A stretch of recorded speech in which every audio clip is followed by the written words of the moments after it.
Hello, family and friends, and welcome back to my channel. I'm Shauna, and happy Monday to you. Marvelous Monday.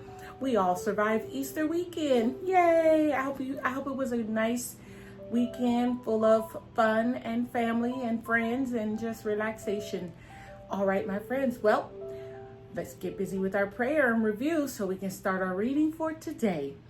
Lord, thank you for this time together. Thank you for every single soul who can hear my voice. I pray for everyone they know and love. We even pray for their enemies. Lord, give us wisdom, knowledge, and understanding to gain some insight and inspiration from your text that we can use in our lives today. In Jesus' name, amen. All right, friends. Well, before we move forward, let's talk about what we read yesterday. Yesterday was a pretty short reading. We only had two chapters compared to today. So anyway, 2 Samuel chapter 3, review verses 6 through 39 only. So Abner made himself strong in the house of Saul. So Abner, if you remember, was Saul's commander of his army. So Saul is dead now. So Abner put his son Ishbosheth in front as the king because he knows that he can kind of overpower Ishbosheth and kind of do what he wants. And so in the opening of this reading, Ishbosheth questioned Abner and was like, "Why are you going into my father's concubines?" And Abner went ham on him. He was like, "How dare you question me? I could turn you over to the house of David," because right now you have Israel divided. David is king over only Judah, whereas Ishbosheth is king over all the other territories because Saul was the king of Israel, but David has the house of Judah. So anyway, Abner threatened him and said, "I can turn you over into the house of David." And so Ishbosheth was afraid of him, and so he didn't question him anymore. And I already said this yesterday. That's why Abner made him king. Abner made Ishbosheth king. It don't seem like Ishbosheth wanted to be king, but Abner knows that he can overpower Ishbosheth and that he's afraid of him. So essentially, making Ishbosheth king is kind of like making himself a king. All right. So then you saw Abner meeting with David with this attempt. So he's got this little secret coup that he's meeting behind Ishbosheth's back. And David said, "I'm not going to meet with you unless you bring me my wife, Michal." Now, if you remember, Michal was David's very first wife that was given to him by Saul. It was Saul's daughter. And he only gave him her because he wanted to keep David close because he was trying to kill David, as we remember. So moving on in the chapter, David mourns Abner because Abner ended up getting killed. And let me see, was he killed by the brothers? If I'm not mistaken, David mourns Abner. Well, the point is David wanted everyone to know that he did not agree with Abner's death.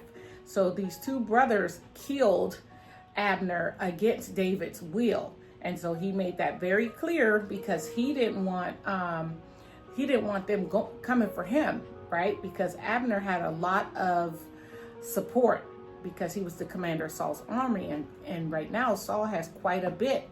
He has all of Israel except Judah. So David wanted it to be very clear that he wasn't, he didn't put Joab up to killing Abner. It wasn't his will to kill Abner, but Joab did it. Yeah, Joab killed Abner. Okay. So moving on, chapter 4. David is the king of Judah for 7 years. And during this time, there's just a constant war between the house of Judah and the house of Saul. So there's just continual fighting. And so later in that chapter, we saw these two brothers, Banan and Rechab.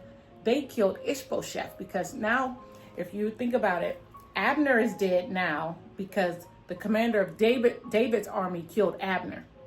So now Ishbosheth is like a weak king because he's really not king. Abner was kind of the king because Abner had all the power. So these two brothers, Banan and Rechab, killed Ishbosheth. So now Saul's commander is dead and Saul's son is dead.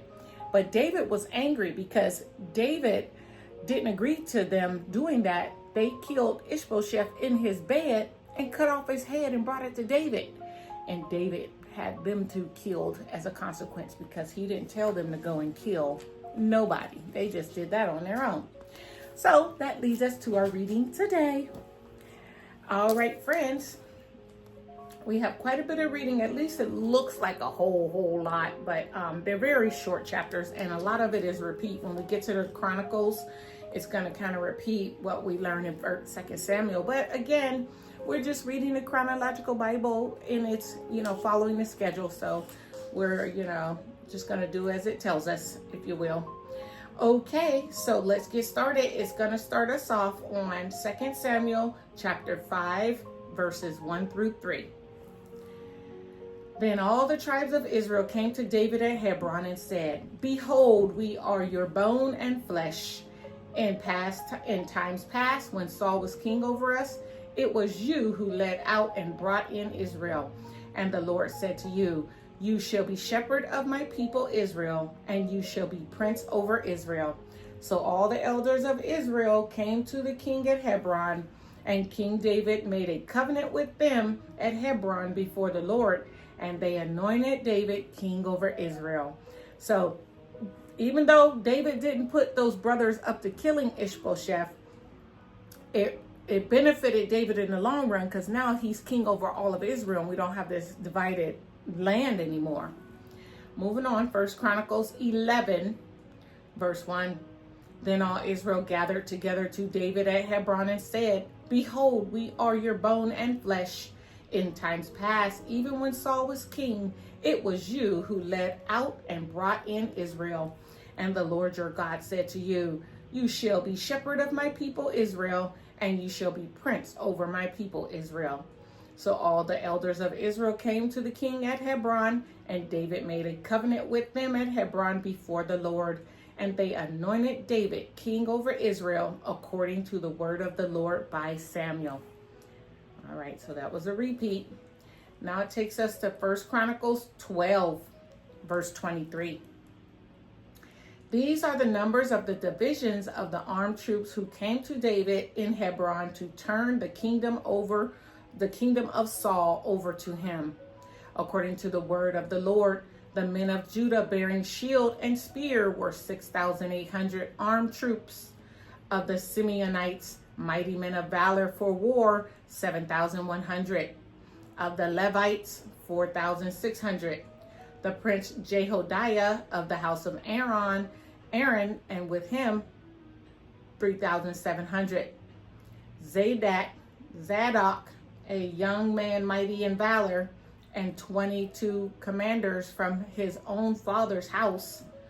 Of the Benjaminites, the kinsmen of Saul, 3,000, of whom the majority had to that point kept their allegiance to the house of Saul.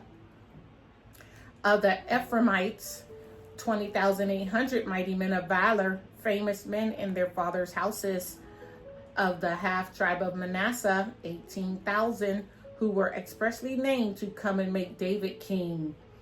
Of Issachar, men who had understanding of the times to know what Israel ought to do, 200 chiefs, and all their kinsmen under their command.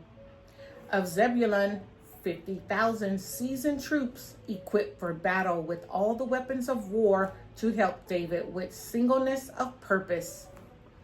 34. Of Naphtali, 1,000 commanders, with whom were 37,000 men armed with shield and spear. Of the Danites, 28,600 men equipped for battle. Of Asher, 40,000 seasoned troops ready for battle.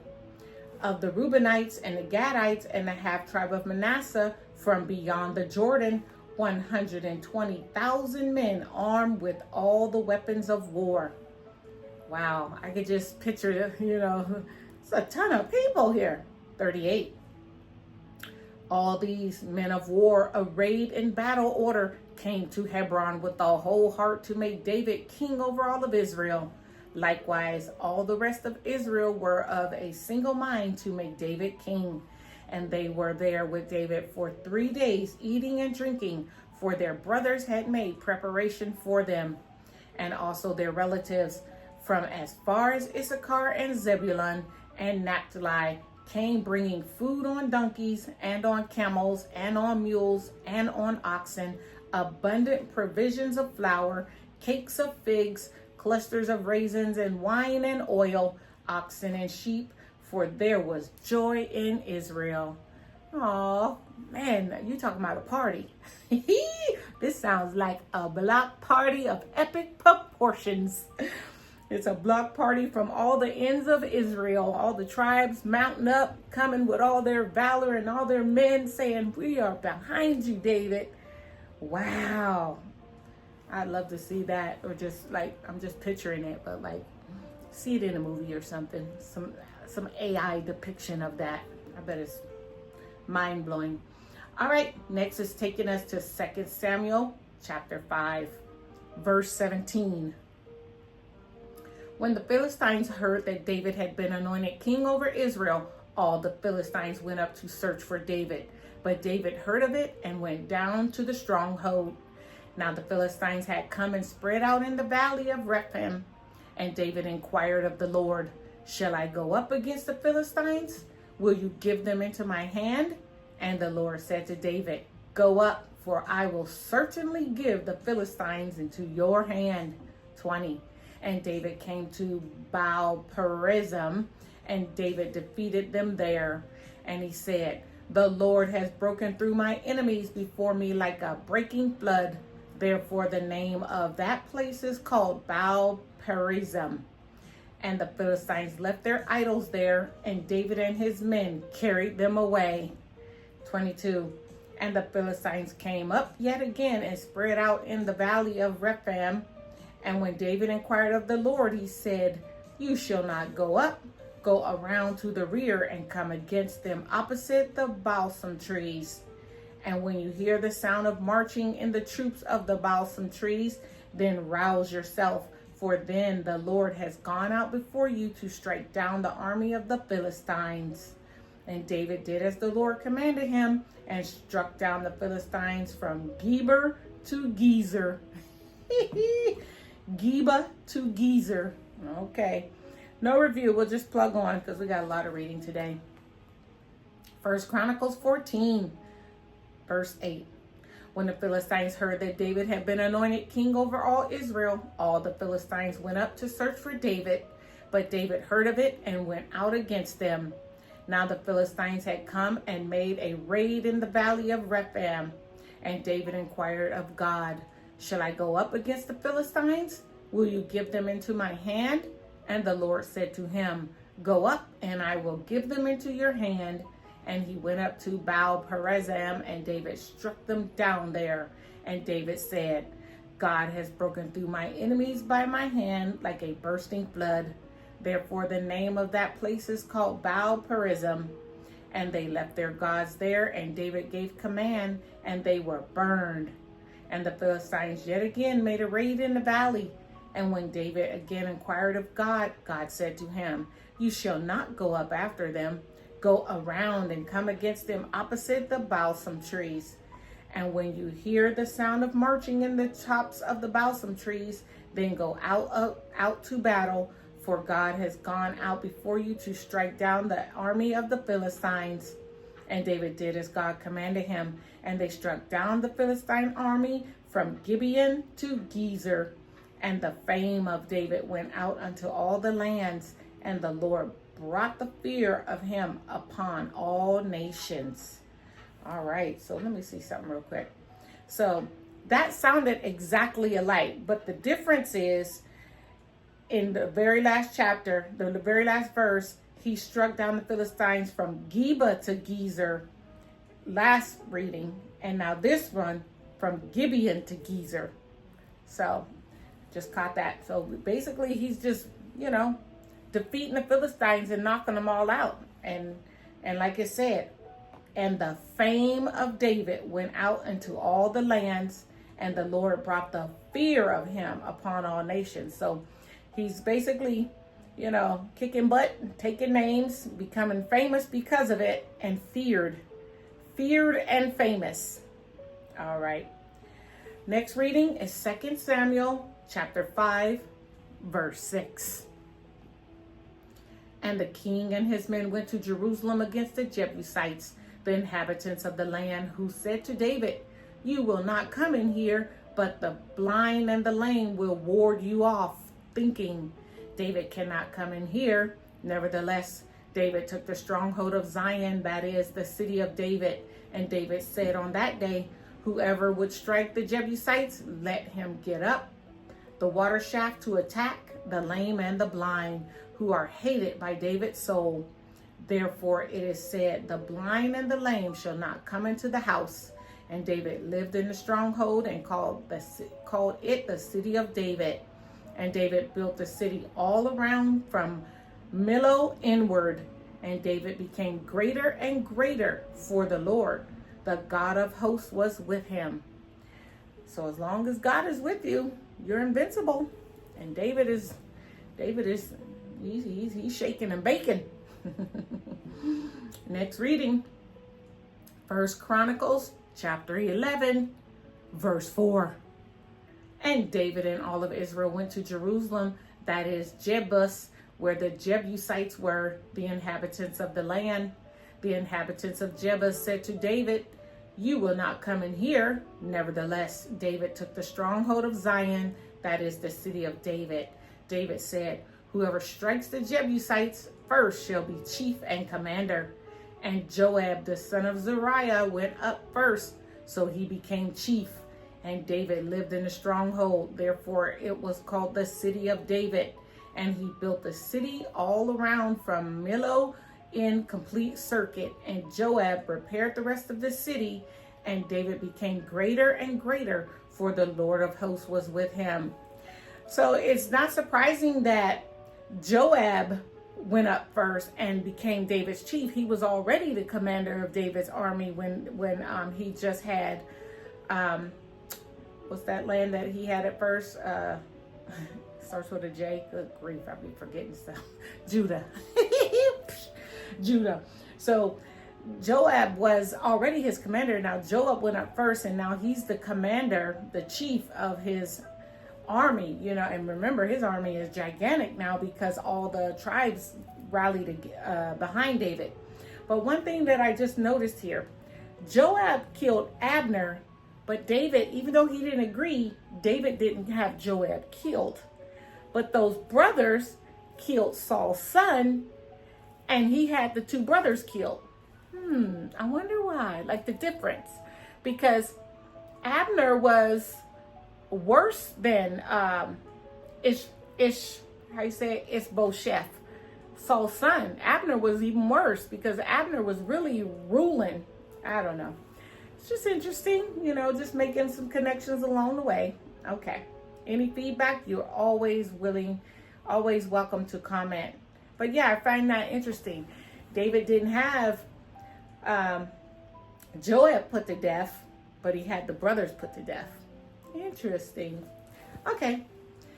Now it's taking us to 2 Samuel chapter 5, verse 13 only. And David took more concubines and wives from Jerusalem after he came from Hebron, and more sons and daughters were born to David. So here's something I did want to talk about a little bit, because when I was doing the reading ahead of time, I'm like, it keeps saying how David is getting greater and greater, mightier and mightier, fame and fame, power and power. And now you see he's taking more concubines and wives. Yet, we've already been given the 10 Commandments, which was do not commit adultery. So David, he already had 6 sons by 6 different women. Only 2 were his wives at that time. So he had 2 wives and 4 concubines. Now he's taking more wives and a ton of more concubines, having all these kids. Just something that made me say, I wonder, why? Is this allowed? Just mystery. If you have any feedback, I'd love to hear it. Give me a comment. Tell me what you think about that. as a woman, I'm like, David, you are doing way too much, David. All these kids, all these baby mamas, too much. But I'm kind of attributing that to his fame, his greatness and greatness. Isn't that what happened when a lot of times, the more you get puffed up, you just, think you're all that in a bag of chips. And I'm kind of getting that sense with David right now with this. He had a woman problem. He was like addicted, he loved the ladies. All right. 2 Samuel chapter 5, verse 4. David was 30 years old when he began to reign, and he reigned 40 years. At Hebron, he reigned over Judah 7 years and 6 months. And at Jerusalem, he reigned over all of Israel and Judah 33 years. So altogether, he reigned for 40 years. And that speaks to it too. I mean, he's young and virile, as they say. Let me move on. Ooh. Now it's taking us to 2 Samuel chapter 5, verse 11. And Hiram, king of Tyre, sent messengers to David and cedar trees, also carpenters and masons, who built David a house. And David knew that the Lord had established him king over Israel, and that he had exalted his kingdom for the sake of his people Israel. Next reading, 1 Chronicles 14, verse 1 and 2. And Hiram, king of Tyre, sent messengers to David and cedar trees, also masons and carpenters, to build a house for him. And David knew that the Lord had established him as king over Israel, and that the kingdom was highly exalted for the sake of the people Israel. And I kind of warned you, some of this stuff, it just like repeat, but chronological Bible reads in order that it happens. So, there's a lot of duplicate scriptures in the Bible. So because we're reading in chronological order, we got to go and read each one because we're staying in order. All right. 1 Chronicles 13, verse 1. David consulted with the commanders of thousands and of hundreds, with every leader. And David said to all the assembly of Israel, if it seems good to you and from the Lord our God, let us send abroad to our brothers who remain in all the lands of Israel, as well as to the priests and Levites in the cities that have pasture lands, that they may be gathered to us. Then let us bring again the ark of our God to us, for we did not seek it in the days of Saul. All the assembly agreed to do so, for the thing was right in the eyes of the people. So David assembled all Israel from the Nile of Egypt to Lebo-Hamath to bring the ark of God from Kithrath-Jearim.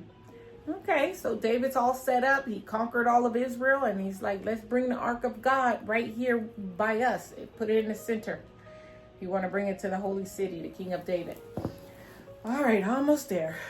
2 Samuel chapter 6, verse 1. David again gathered all the chosen men of Israel, 30,000. And David arose and went with all the people who were with him from Baal, Judah, to bring up from there the ark of God, which is called by the name of the Lord of hosts, who sits enthroned on the cherubim. And they carried the ark of God on a new cart and brought it out of the house of Abinadab, which was on the hill. And Azua and Ahio, the sons of Abinadab, were driving the new cart with the ark of God, and Ahio went before the ark. 5. And David and all the house of Israel were celebrating before the Lord with songs and lyres and harps and tambourines and castanets and cymbals. And when they came to the threshing floor of Nacon, Azua put out his hand to the ark of God and took hold of it, for the oxen stumbled, and the anger of the Lord was kindled against Azua, and God struck him down there because of his error, and he died there beside the ark of God. 8. And David was angry because the Lord had broken out against Azua, and that place is called Perez Azua to this day. And David was afraid of the Lord that day, and he said, how can the ark of the Lord come to me?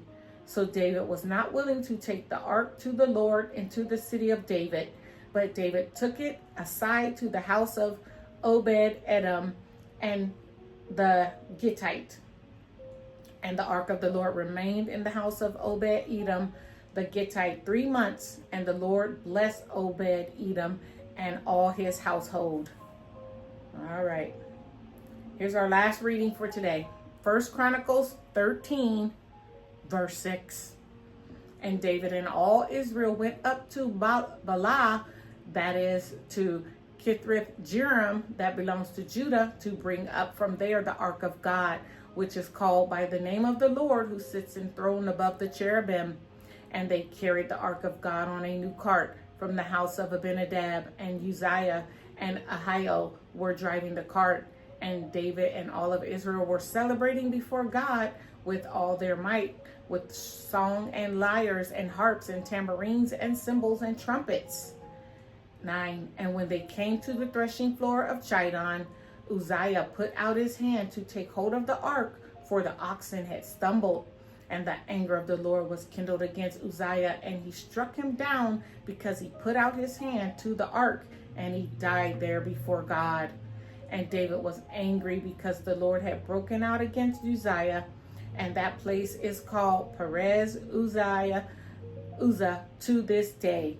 And David was afraid of God that day, and he said, "How can I bring the ark of God home to me?" So David did not take the ark home into the city of David, but took it aside to the house of Obed-Edom the Gittite. And the ark of God remained with the household of Obed-Edom in his house 3 months. And the Lord blessed the household of Obed-Edom and all that he had. Whew, okay, I know that was long, but we're just following the guide, following this handy dandy chronological reading. I'm just taking a peek for tomorrow. Yeah, quite a bit tomorrow too. Well, I be trying to make these videos short, but we got to read what we got to read. All right, so with that, let's just quickly have a couple church announcements. Hey, Homeland, Youngstown, Ohio. My dear friend Sandy in the Seattle area, we were neighbors. Hey, San, love you dearly. Happy birthday, Sandy. She is the sweetest, sweetest, sweetest soul. One of the very sweetest people that I have ever met. And my high school friend Eve, she has a birthday. Happy birthday, Eve. I don't see you on Facebook much, but your birthday popped up, so happy birthday. And again, I don't normally shout out celebrities, but if it comes up on my page, I just will. Mr. Bill Duke turned 82. And if you're as old as I am, you know exactly who that is. Mr. Bill Duke, a very famous actor. Wow. And lastly, heavenly birthday, one of my step-in friends in Los Angeles area, Latanya Smith, dearly departed. Rest in heaven, Latanya. All right. I hope you're dancing up there. All right, my friends, that's all I have for today. Thank you for your time and attention, and I'll see you tomorrow, God willing. Okay, come back. Thank you. Bye.